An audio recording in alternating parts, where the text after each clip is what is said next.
دعا کیجیے اللہ تعالیٰ اپنی رحمت سے ہم سب کو 100% اللہ تعالیٰ اپنا بنا لے۔ دوستوں، درد دل سے کہتا ہوں کہ ایک ساتھ ان کی ناراضگی میں گزارنا ہمارے لیے غیر شریفانہ ہے اور ضرر بھی ہے۔ اتنے بڑے طاقت والے قدرت والے مالک، ہم آپ سے ایک سوال کرتے ہیں دعا سے پہلے، بتاؤ ہماری خوشی کس کے قبضے میں ہے؟ ہمارا غم کس کے قبضے میں ہے؟ ہماری صحت کس کے قبضے میں ہے؟ ہماری بیماری کس کے قبضے میں ہے؟ ہماری حیات کس کے قبضے میں ہے؟ ہماری موت کس کے قبضے میں ہے؟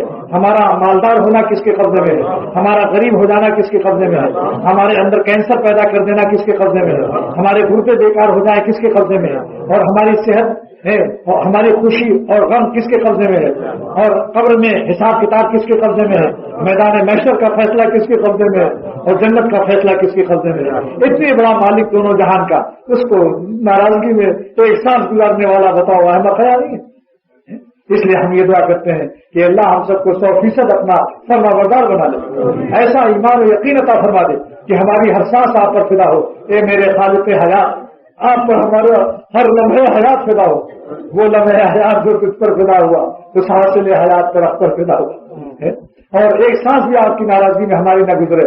یہ درد دل سے فریاد ہے آپ کی آمین کی برکت سے اللہ تعالیٰ مجھ کو بھی یہ زندگی عطا کر دے، آپ کو بھی یہ زندگی عطا کر دے کہ ہماری ہر سانس خالق حیات پر ہمارا ہر لمحے حیات فدا ہو، اور ایک سانس اور ایک لمحہ بھی ہم اللہ تعالیٰ کو ناراض نہ کریں۔